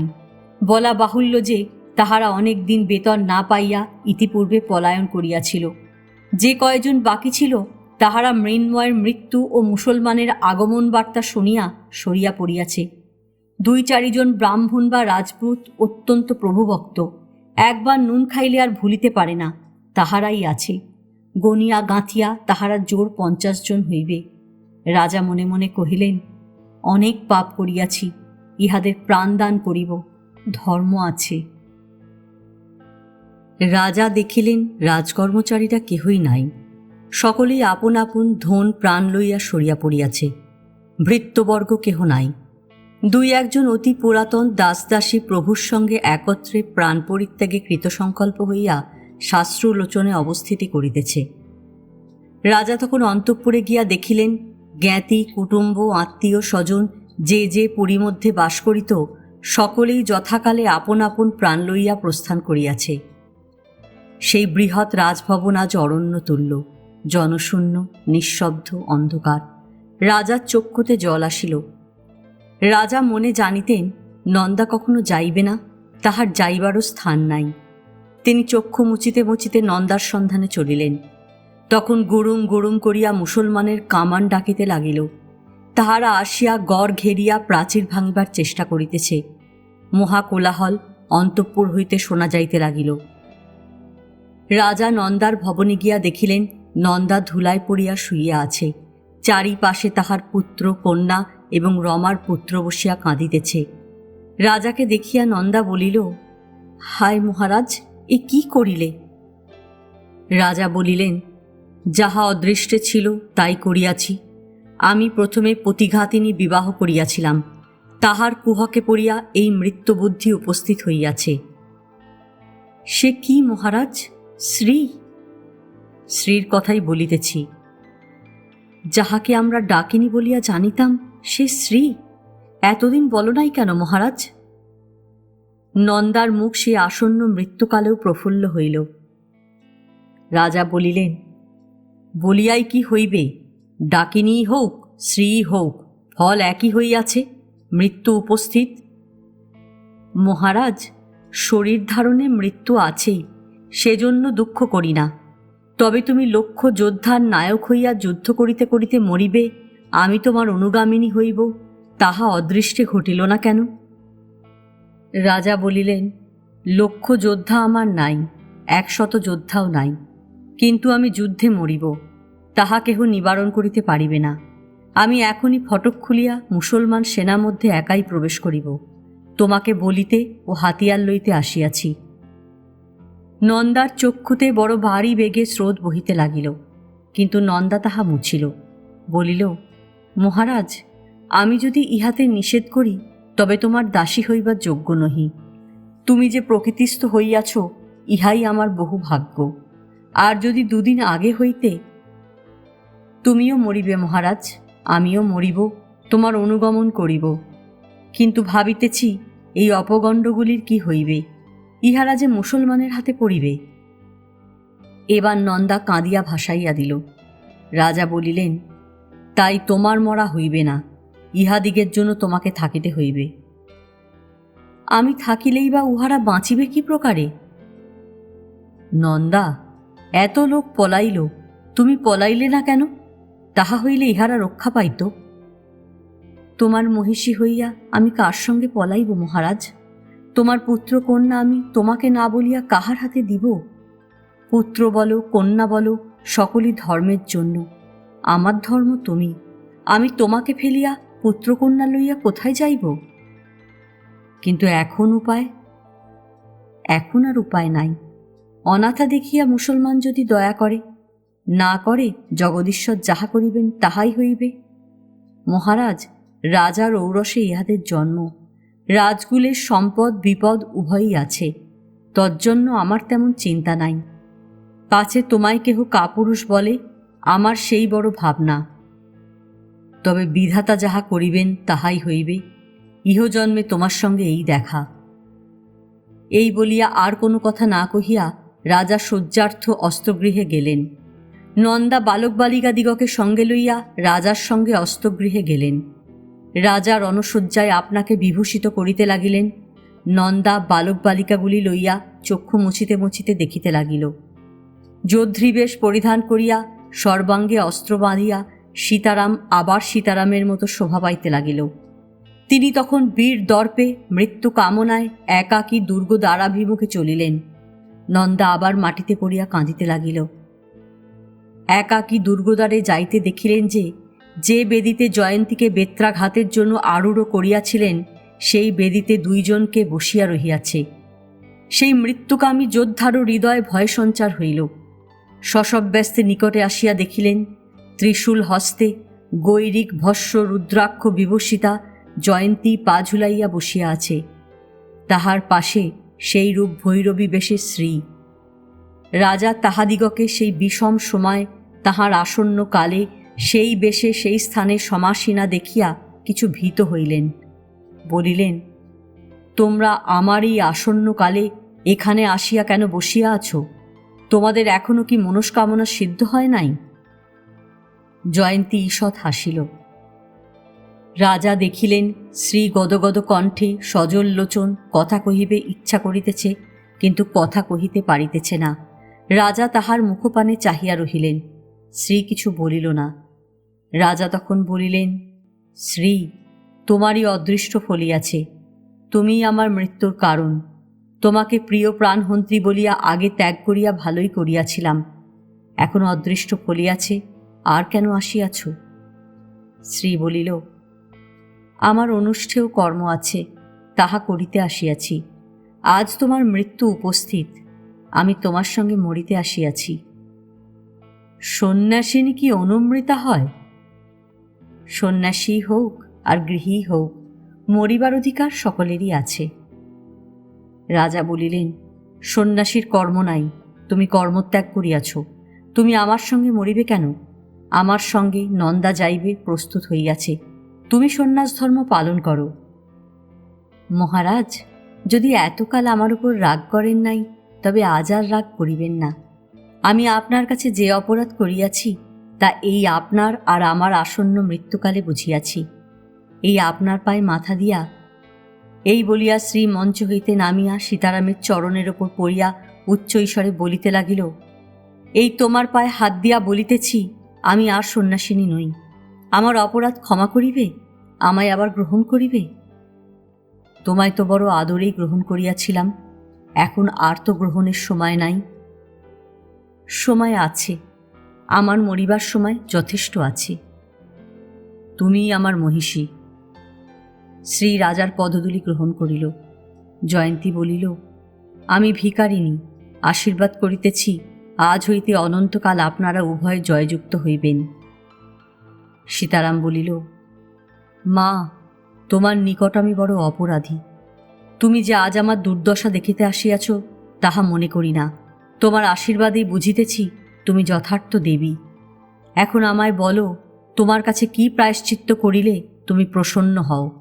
ওই শোনো, মুসলমানের কামান, আমি ওই কামানের মুখে এখনই এই দেহ সমর্পণ করিব। কি করিলে তুমি প্রসন্ন হও তা এই সময় বলো। জয়ন্তী বলিল, আর একদিন তুমি একাই দুর্গ রক্ষা করিয়াছিলে। আজ তাহা হয় না। জলে আর তটে অনেক প্রভেদ। পৃথিবীতে এমন মনুষ্য নাই যে আজ একা দুর্গ রক্ষা করিতে পারে। তোমার তো এখনো 50 জন সিপাহী আছে। ওই কোলাহল শুনিতেছ? ওই সেনা সকলের এই 50 জনে কি করিবে? আমার আপনার প্রাণ আমি যখন ইচ্ছা যেমন করিয়া ইচ্ছা পরিত্যাগ করিতে পারি, কিন্তু বিনা অপরাধে উহাদিগের হত্যা করি কেন? 50 জন লইয়া এ যুদ্ধে মৃত্যু ভিন্ন অন্য কোনো ফল নাই। শ্রী বলিল, মহারাজ, আমি বা নন্দা মরিতে প্রস্তুত আছি, কিন্তু নন্দা রমার কতকগুলি পুত্রকন্যা আছে, তাহাদের রক্ষার কিছু উপায় হয় না? সীতারামের চক্ষুতে জলধারা ছুটিল। বলিলেন, নিরুপায়, উপায় কি করিব? জয়ন্তী বলিল, মহারাজ, নিরুপায়ের এক উপায় আছে, আপনি কি তাহা জানেন না? জানেন বই কি, জানিতেন, জানিয়া ঐশ্বর্যমদে ভুলিয়া গিয়াছিলেন। এখন কি সেই নিরুপায়ের উপায় অগতির গতিকে মনে পড়ে না? সীতারাম মুখ নত করিলেন। তখন অনেক দিনের পর সেই নিরুপায়ের উপায় অগতির গতিকে মনে পড়িল। কাল কাদম্বিনী বাতাসে উড়িয়া গেল। হৃদয় মধ্যে অল্পে অল্পে ক্রমে ক্রমে সূর্যরশ্মি বিকশিত হইতে লাগিল। চিন্তা করিতে করিতে অনন্ত ব্রহ্মাণ্ড প্রকাশক সেই মহাজ্যোতি প্রভাসিত হইল। তখন সীতারাম মনে মনে ডাকিতে লাগিলেন, নাথ, দীননাথ, অনাথনাথ, নিরুপায়ের উপায়, অগতির গতি, পুণ্যময়ের আশ্রয়, পাপিষ্ঠের পরিত্রাণ। আমি পাপিষ্ঠ বলিয়া আমায় কি দয়া করিবে না? সীতারাম অন্যমনা হইয়া ঈশ্বর চিন্তা করিতেছেন দেখিয়া শ্রীকে জয়ন্তী ইঙ্গিত করিল। তখন সহসা দুইজনে সেই মঞ্চের উপর জানু পাতিয়া বসিয়া 2 হাত যুক্ত করিয়া ঊর্ধ্বনেত্র হইয়া ডাকিতে লাগিল, গগনবিহারী গগনবিদারী কলবিহঙ্গ নিন্দি কণ্ঠে সেই মহাদুর্গের চারিদিক প্রতিধ্বনিত করিয়া ডাকিতে লাগিল। দুর্গের বাহিরে সে সাগর গর্জনবৎ মুসলমান সেনার কোলাহল, প্রাচীর ভেদার্থ প্রক্ষিপ্ত কামানের ভীষণ নিনাদ মাঠে মাঠে, জঙ্গলে জঙ্গলে নদীর বাঁকে বাঁকে প্রতিধ্বনিত হইতেছে। দুর্গমধ্যে জনশূন্য, সেই প্রতিধ্বনিত কোলাহল ভিন্ন অন্য শব্দশূন্য, তাহার মধ্যে সেই সাক্ষাৎ জ্ঞান ও ভক্তিরূপিণী জয়ন্তী ও শ্রীর সপ্তসুর সংবাদিনী অতুলিত কণ্ঠ নিঃসৃত মহাগীতি আকাশ বিদীর্ণ করিয়া সীতারামের শরীর রোমাঞ্চিত করিয়া ঊর্ধ্বে উঠিতে লাগিল। নমো নমস্ত হস্তে সহস্রকৃত পুনশ্চ ভূয়োহপি নমো নমস্তে, নমো পুরস্তাদত্ত পৃষ্ঠতস্থে, নমস্তে তে সর্বত এব সর্ব। শুনিতে শুনিতে সীতারাম বিমুগ্ধ হইলেন, আসন্ন বিপদ ভুলিয়া গেলেন। যুক্ত করে ঊর্ধ্বমুখে বিহবল হইয়া আনন্দাশ্রু বিসর্জন করিতে লাগিলেন। তাহার চিত্ত আবার বিশুদ্ধ হইল। জয়ন্তী ও শ্রী সেই আকাশ বিপ্লবী কণ্ঠে আবার হরিনাম করিতে লাগিল, হরি হরি হরি হরি হরি হে, হরি হরি হরি হরি হরি হে। এমন সময় দুর্গ মধ্যে মহা কোলাহল হইতে লাগিল। শব্দ শোনা গেল, জয় মহারাজ কি জয়, জয় সীতারাম কি জয়। পাঠককে বলিতে হইবে না যে দুর্গ মধ্যে সিপাহীরা বাস করিত। ইহাও বলা গিয়াছে যে সিপাহী সকলই দুর্গ ছাড়িয়া পলাইয়াছে, কেবল জন50 নিতান্ত প্রভুভক্ত ব্রাহ্মণ রাজপুত পলায় নাই। তাহারা বাছা বাছা লোক, বাছা বাছা লোক নহিলে এমন সময় বিনা বেতনে কেবল প্রাণ দিবার জন্য পড়িয়া থাকে না। এখন তাহারা বড় অপ্রসন্ন হইয়া উঠিল। এদিকে মুসলমান সেনা আসিয়া পড়িয়াছে, মহা কোলাহল করিতেছে। কামানের ডাকে মেদিনী কাঁপাইতেছে, গোলার আঘাতে দুর্গ প্রাচীর ফাটাইতেছে, তবু ইহাদিগকে সাজিতে কেহ হুকুম দেয় না। রাজা নিজে আসিয়া সব দেখিয়া গেলেন। কই, তাহাদের তো সাজিতে হুকুম দিলেন না। তাহারা কেবল প্রাণ দিবার জন্য পড়িয়া আছে, অন্য পুরস্কার কামনা করে না। কিন্তু তাও তো ঘটিয়া উঠে না। কেহ তো বলে না, আইসো আমার জন্য মরো। তখন তাহারা বড় অপ্রসন্ন হইয়া উঠিল। তখন তাহারা সকলে মিলিয়া এক বৈঠক করিল। রঘুবীর মিশ্র তাহাদের মধ্যে প্রাচীন এবং উচ্চপদস্থ। রঘুবীর তাহাদিগকে বুঝাইতে লাগিল, বলিল, ভাই সব, ঘরের ভিতর মুসলমান আসিয়া খোঁচাইয়া মারিবে, সেই কি ভালো হইবে? আইসো, মরিতে হয়তো মরদের মতো মরি। চলো, সাজিয়া গিয়া লড়াই করি। কেহ হুকুম দেয় নাই, নাই দিক। মরিবার আবার হুকুম হাকাম কি? মহারাজের নিমক খাইয়াছি, মহারাজের জন্য লড়াই করিব। তা হুকুম না পাইলে কি সময় তার জন্য হাতিয়ার ধরিব না? চলো, হুকুম হোক না হোক, আমরা গিয়া লড়াই করি। এ কথায় সকলেই সম্মত হইল। তবে গয়াদিন পাড়ে প্রশ্ন তুলিল যে লড়াই করিব কি প্রকার? এখন দুর্গ রক্ষার উপায় একমাত্র কামান, কিন্তু গোলন্দাজ ফৌজ তো সব পলাইয়াছে। আমরা তো কামানের কাজ তেমন জানি না, আমাদের কিরকম লড়াই করা উচিত? তখন এই বিষয়ের বিচার আরম্ভ হইল। তাহাদের দুর্মদ সিংহ জমাদ্দার বলিল, অত বিচারে কাজ কি? হাতিয়ার আছে, ঘোড়া আছে, রাজাও গড়ে আছে। চলো, আমরা হাতিয়ার বাঁধিয়া ঘোড়ায় সওয়ার হইয়া রাজার কাছে গিয়া হুকুম লই। মহারাজ যাহা বলিবেন তাহাই করা যাইবে। এই প্রস্তাব অতি উত্তম বলিয়া স্বীকার করিয়া সকলেই অনুমোদন করিল। অতি তড়া করিয়া সকলে রণসজ্জা করিল, আপন আপন অশ্ব সকল সুসজ্জিত করিল। তখন সকলে সজ্জীভূত ও অশ্বারূঢ় হইয়া আস্ফালন পূর্বক অস্ত্রে অস্ত্রে ঝঞ্ঝনা শব্দ উঠাইয়া উচ্চৈস্বরে ডাকিল, জয় মহারাজ কি জয়, জয় রাজা সীতারাম কি জয়। সেই জয়ধ্বনি সীতারামের কানে প্রবেশ করিয়াছিল। যোদ্ধিগণ জয়ধ্বনি করিতে করিতে শ্রেণীবদ্ধ হইয়া যথায় মঞ্চপার্শ্বে সীতারাম জয়ন্তী ও শ্রীর মহাগীতি শুনিতেছিলেন, সেইখানে আসিয়া জয়ধ্বনি করিল। রঘুবীর মিশ্র জিজ্ঞাসা করিল, মহারাজের কি হুকুম? আজ্ঞা পাইলে আমরা এই কয়জন ন্যাড়া মুণ্ডকে হাঁকাইয়া দিই। সীতারাম বলিলেন, তোমরা কিয়ৎক্ষণ এইখানে অপেক্ষা করো, আমি আসিতেছি। এই বলিয়া রাজা অন্তঃপুর মধ্যে প্রবেশ করিলেন। সিপাহীরা ততক্ষণ নিবিষ্টমনা হইয়া অবিচলিত চিত্ত এবং অঙ্খলিত প্রারম্ভ হইয়া সেই সন্ন্যাসিনীদ্বয়ের স্বর্গীয় গান শুনিতে লাগিল। যথাকালে রাজা এক দোলা সঙ্গে করিয়া অন্তঃপুর হইতে নির্গত হইলেন। রাজভৃত্যেরা সব পলাইয়াছিল বলিয়াছি, কিন্তু 2-4 জন প্রাচীন পুরাতন ভৃত্য পলায় নাই, তাহাও বলিয়াছি। তাহারাই দোলা বহিয়া আনিতেছিল। দোলার ভিতরে নন্দা এবং বালক বালিকাগণ। রাজা সিপাহীদিগের নিকট প্রত্যাবর্তন করিয়া তাহাদিগকে শ্রেণীবদ্ধ করিয়া সাজাইয়া অতি প্রাচীন প্রথানুসারে একটি অতি ক্ষুদ্র সূচিবহ রচনা করিলেন। রন্ধ্র মধ্যে নন্দা শিবিকা রক্ষা করিয়া স্বয়ং সূচিমুখে অশ্বারোহণে দণ্ডায়মান হইলেন। তখন তিনি জয়ন্তী ও শ্রীকে ডাকিয়া বলিলেন, তোমরা বাহিরে কেন? সূচির রন্ধ্র মধ্যে প্রবেশ করো। জয়ন্তী ও শ্রী হাসিল, বলিল, আমরা সন্ন্যাসিনী, জীবনে মৃত্যুতে প্রভেদ দেখি না। তখন সীতারাম আর কিছু না বলিয়া জয় জগদীশ্বর, জয় লক্ষ্মী নারায়ণজি বলিয়া দ্বারাভিমুখে অগ্রসর হইতে লাগিলেন। সেই ক্ষুদ্র সূচিবহ তাহার পশ্চাৎ পশ্চাৎ চলিল। তখন সেই সন্ন্যাসিনীরা অবলীলাক্রমে তাহার অশ্বের সম্মুখে আসিয়া ত্রিশূলদ্বয় উন্নত করিয়া জয় শিবশঙ্কর, ত্রিপুর নিধনকর, রণে ভয়ঙ্কর, জয় জয় রে, চক্র গদাধর, কৃষ্ণ পীতাম্বর, জয় জয় হরিহর, জয় জয় রে, ইত্যাকার জয়ধ্বনি করিতে করিতে অগ্রে অগ্রে চলিল। সবিস্ময়ে রাজা বলিলেন, সে কি, এখনই পিষিয়া মরিবে যে? শ্রী বলিল, মহারাজ, রাজাদিগের অপেক্ষা সন্ন্যাসীদিগের মরণে ভয় কি বেশি? কিন্তু জয়ন্তী কিছু বলিল না। জয়ন্তী আর দর্প করে না। রাজাও এই স্ত্রীলোকেরা কথার বাধ্য নহে বুঝিয়া আর কিছু বলিলেন না। তারপর দুর্গদ্বারে উপস্থিত হইয়া রাজা স্বহস্তে তাহার চাবি খুলিয়া অর্গলমোচন করিলেন। লোহার শিকল সকলে মহাঝঞ্ঝনা বাজিল। সিংহদ্বারের উচ্চ গম্বুজের ভিতরে তাহার ঘোরতরে প্রতিধ্বনি হইতে লাগিল। সেই অশ্বগণের পদধ্বনিও প্রতিধ্বনিত হইতে লাগিল। তখন যবন সেনাসাগরের তরঙ্গাভিঘাতে সেই দুশ্চালনীয় লৌহ নির্মিত বৃহৎ কবাট আপনি উদ্ঘাটিত হইল। উন্মুক্ত দ্বারপথ দেখিয়া সূচিবহস্থিত রণবাজিগণ নৃত্য করিতে লাগিল।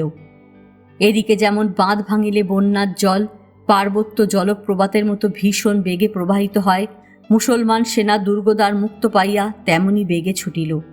কিন্তু সম্মুখেই জয়ন্তী ও শ্রীকে দেখিয়া সেই সেনা তরঙ্গ সহসা মন্ত্রমুক্ত ভুজঙ্গের মতো যেন নিশ্চল হইল। যেমন বিশ্বমোহিনী দেবী মূর্তি, তেমনি অদ্ভুত বেশ, তেমনি অদ্ভুত অশ্রুতপূর্ব সাহস, তেমনি সর্বজন মনোমুগ্ধকর সেই জয়গীতি। মুসলমান সেনা তাহাদিগকে পুররক্ষাকারিণী দেবী মনে করিয়া সভয় পথ ছাড়িয়া দিল। তাহারা ত্রিশূল ফলকের দ্বারা পথ পরিষ্কার করিয়া যবন সেনা ভেদ করিয়া চলিল। সেই ত্রিশূল মুক্ত পথে সীতারামের সূচিবহ অবলীলাক্রমে মুসলমান সেনা ভেদ করিয়া চলিল। এখন সীতারামের অন্তঃকরণে জগদীশ্বর ভিন্ন আর কেহ নাই। এখন কেবল ইচ্ছা জগদীশ্বর স্মরণ করিয়া তাহার নির্দেশবর্তী হইয়া মরিবেন। তাই সীতারাম চিন্তাশূন্য, অবিচলিত, কার্যে অভ্রান্ত, প্রফুল্লচিত্ত, হাস্যবদন। সীতারাম ভৈরবীমুখে হরিনাম শুনিয়া শ্রীহরি স্মরণ করিয়া আত্মজয়ী হইয়াছেন। এখন তাঁর কাছে মুসলমান কোন ছাড়? তাঁর প্রফুল্ল কান্তি এবং সামান্যা অথচ জয়শালিনী সেনা দেখিয়া মুসলমান সেনা মার মার শব্দে গর্জিয়া উঠিল। স্ত্রীলোক দুইজনকে কেহ কিছু বলিল না, সকলেই পথ ছাড়িয়া দিল। কিন্তু সীতারামও তাহার সিপাহীগণকে চারিদিক হইতে আক্রমণ করিতে লাগিল। কিন্তু সীতারামের সৈনিকেরা তাহার আজ্ঞানুসারে কোথাও তিলার্ধ দাঁড়াইয়া যুদ্ধ করিল না, কেবল অগ্রবর্তী হইতে লাগিল। অনেকে মুসলমানের আঘাতে আহত হইল, অনেকে নিহত হইয়া ঘোড়া হইতে পড়িয়া গেল। অমনি আর একজন পশ্চাৎ হইতে তাহার স্থান গ্রহণ করিতে লাগিল। এই রূপে সীতারামের সূচিবহু অভগ্ন থাকিয়া ক্রমশ মুসলমান সেনার মধ্যস্থল ভেদ করিয়া চলিল।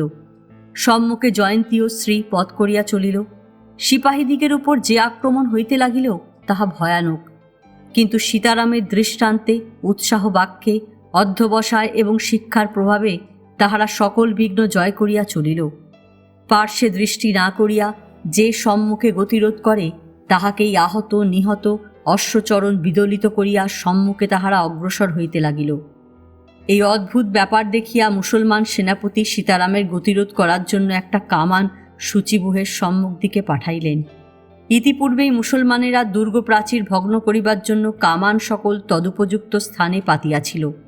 এখন সূচিবহের সম্মুখে হঠাৎ কামান আনিয়া উপস্থিত করিতে পারে নাই। এক্ষণে রাজারানী পলাইতেছে জানিতে পারিয়া বহু কষ্টে ও যত্নে একটা কামান তুলিয়া লইয়া সেনাপতি সূচিবহের সম্মুখে পাঠাইলেন। নিজে সেদিকে যাইতে পারিলেন না, কেননা দুর্গদ্বার মুক্ত পাইয়া অধিকাংশ সৈন্য লুঠের লোভে সেই দিকে যাইতেছে। সুতরাং তাহাকেও সেই দিকে যাইতে হইল। সুবাদারের প্রাপ্য রাজভাণ্ডার 5 জনে লুঠিয়ানা আত্মসাৎ করে। কামান আসিয়া সীতারামের সূচিবহের সম্মুখে পৌঁছিল। দেখিয়া সীতারামের পক্ষের সকলে প্রমাদ গণিল, কিন্তু শ্রী প্রমাদ গণিল না। শ্রী জয়ন্তী দুইজনে দ্রুতপদে অগ্রসর হইয়া কামানের সম্মুখে আসিল। শ্রী জয়ন্তীর মুখ চাহিয়া হাসিয়া কামানের মুখে আপন বক্ষ স্থাপন করিয়া চারিদিক চাহিয়া ঈষৎ মৃদু প্রফুল্ল জয়সূচক হাসি হাসিল। জয়ন্তীও শ্রীর মুখপানে চাহিয়া, তারপর গোলন্দাজের মুখপানে চাহিয়া সেইরূপ হাসি হাসিল। দুইজনে যেন বলাবলি করিল, তোপ জিতিয়া লইয়াছি। দেখিয়া শুনিয়া গোলন্দাজ হাতের পলিতা ফেলিয়া দিল, বিনীতভাবে তোপ হইতে তফাতে দাঁড়াইল। সেই অবসরে সীতারাম লাফ দিয়া আসিয়া তাহাকে কাটিয়া ফেলিবার জন্য তরবারি উঠাইলেন। জয়ন্তী অমনি চিৎকার করিল, কি করো, কি করো, মহারাজ রক্ষা করো। শত্রুকে আবার রক্ষা কি? বলিয়া সীতারাম সেই উত্থিত তরবারির আঘাতে গোলন্দাজের মাথা কাটিয়া ফেলিয়া তোপ দখল করিয়া লইলেন। দখল করিয়াই ক্ষিপ্রহস্ত অদ্বিতীয় শিক্ষায় শিক্ষিত সীতারাম সেই তোপ ফিরাইয়া আপন সূচিবহের জন্য পথ সাফ করিতে লাগিলেন। সীতারামের হাতে তোপ প্রলয়কালের মেঘের মতো বিরামশূন্য গভীর গর্জন আরম্ভ করিল। তদ্বর্ধিত অনন্ত লৌহ পিণ্ডশ্রেণীর আঘাতে মুসলমান সেনা ছিন্ন বিচ্ছিন্ন হইয়া সম্মুখ ছাড়িয়া চারিদিকে পলাইতে লাগিল। সূচিবুহের পথ সাফ। তখন সীতারাম অনায়াসে নিজ মহিষী ও পুত্র কন্যা ও হতাবশিষ্ট সিপাহীগণ লইয়া মুসলমান কটক কাটিয়া বৈরীশূন্য স্থানে উত্তীর্ণ হইলেন। মুসলমানেরা দুর্গ লুঠিতে লাগিল। এইরূপে সীতারামের রাজ্য ধ্বংস হইল। শ্রী সন্ধ্যার পর জয়ন্তীকে নিভৃতে পাইয়া জিজ্ঞাসা করিল, জয়ন্তী, সেই গোলন্দাজ কে? জয়ন্তী বলিল, যাহাকে মহারাজ কাটিয়া ফেলিয়াছেন। হ্যাঁ, তুমি মহারাজকে কাটিতে নিষেধ করিয়াছিলে কেন? সন্ন্যাসিনীর জানিয়া কি হইবে? না হয় একটু চোখের জল পড়িবে, তাহাতে সন্ন্যাস ধর্ম ভ্রষ্ট হয় না। চোখের জলই বা কেন পড়িবে? শ্রী বলিল, জীবন্তে আমি চিনিতে পারি নাই, কিন্তু তোমার নিষেধ বাক্য শুনিয়া আমি মরা মুখখানা একটু নিরীক্ষণ করিয়া দেখিয়াছিলাম। আমার একটা সন্দেহ হইতেছে, সে ব্যক্তি যেই হোক, আমি তার মৃত্যুর কারণ। আমি তোপের মুখে বুক না দিলে সে অবশ্য তোপ দাগিত। তাহা হইলে মহারাজ নিশ্চিত বিনষ্ট হইতেন। গোলন্দাজকে তখন আর কে মারিত? জয়ন্তী বলিল, সে মরিয়াছে, মহারাজা বাঁচিয়াছেন। সে তোমার উপযুক্ত কাজই হইয়াছে, তবে আর কথায় কাজ কি? তবু মনের সন্দেহটা ভাঙিয়া রাখিতে হইবে। সন্ন্যাসিনীর এ উৎকণ্ঠা কেন? শ্রী বলিল, সন্ন্যাসিনী হোক, যেই হোক, মানুষ মানুষই চিরকাল থাকিবে। আমি তোমাকে দেবী বলিয়াই জানি, কিন্তু যখন তুমিও লোকালয়ে লৌকিক লজ্জায় অভিভূত হইয়াছিলে, তখন আমার সন্ন্যাস বিভ্রংশের কথা কেন বলো? তবে চলো, সন্দেহ মিটাইয়া আসি। আমি সে স্থানে একটা চিহ্ন রাখিয়া আসিয়াছি। রাত্রেও সে স্থানের ঠিক পাইব, কিন্তু আলো লইয়া যাইতে হইবে। এই বলিয়া দুইজনে খড়ের মশাল তৈয়ারি করিয়া তাহা জ্বালিয়া রণক্ষেত্র দেখিতে চলিল। চিহ্ন ধরিতে জয়ন্তী অভীপ্সিত স্থানে পৌঁছিল। সেখানে মশালের আলো ধরিয়া তল্লাশ করিতে করিতে সেই গোলন্দাজের মৃতদেহ পাওয়া গেল। দেখিয়া শ্রীর সন্দেহ ভাঙিল। তখন জয়ন্তী সেই শবের রাশিকৃত পাকা চুল ধরিয়া টানিল, পরচুলা খসিয়া আসিল। শ্বেত শ্বশ্রু ধরিয়া টানিল, পরচুলা খসিয়া আসিল। তখন আর শ্রীর সন্দেহ রইল না, গঙ্গারাম বটে। শ্রীর চক্ষু দিয়া অবিরল জলধারা পড়িতে লাগিল। জয়ন্তী বলিল, বহিন, যদি শোকে কাতর হইবে, তবে কেন সন্ন্যাস ধর্ম গ্রহণ করিয়াছিলে? শ্রী বলিল, মহারাজ আমাকে বৃথা ভৎসনা করিয়াছেন। আমি তাহার প্রাণহন্তি হই নাই, আপনার সহোদরেরই প্রাণঘাতিনী হইয়াছি। বিধিলিপি এতদিনে ফলিল। জয়ন্তী বলিল, বিধাতা কাহার দ্বারা কাহার দণ্ড করেন তাহা বলা যায় না। তোমা হইতেই গঙ্গারাম 2 বার জীবন লাভ করিয়াছিল, আবার তোমা হইতেই ইহার সর্বনাশ হইল। যাহা হোক, গঙ্গারাম পাপ করিয়াছিল, আবার পাপ করিতে আসিয়াছিল। বোধহয় রমার মৃত্যু হইয়াছে, তাহা জানে না। ছদ্মবেশী ছলনা দ্বারা তাহাকে লাভ করিবার জন্যই মুসলমান সেনার গোলন্দাজ হইয়া আসিয়াছিল। কেননা রমা তাহাকে চিনিতে পারিলে কখনোই তাহার সঙ্গে যাইবে না মনে করিয়া থাকিবে। বোধহয় শিবিকাতে রমা ছিল মনে করিয়া তোপ লইয়া পথরোধ করিয়াছিল। যাই হোক, উহার জন্য বৃথা রোদন না করিয়া উহার দাহ করা যাক আইসো। তখন দুইজনে ধরাধরি করিয়া গঙ্গারামের সব উপযুক্ত স্থানে লইয়া গিয়া দাহ করিল। জয়ন্তী ও শ্রী আর সীতারামের সঙ্গে সাক্ষাৎ করিল না। সেই রাত্রিতে তাহারা কোথায় অন্ধকারে মিশিয়া গেল কেহ জানিল না। আমাদের পূর্বপরিচিত বন্ধুদ্বয় রামচাঁদ ও শ্যামচাঁদ ইতিপূর্বেই পলাইয়া নলডাঙ্গায় বাস করিতেছিলেন। সেখানে একখানি আটচালায় বসিয়া কথোপকথন করিতেছেন।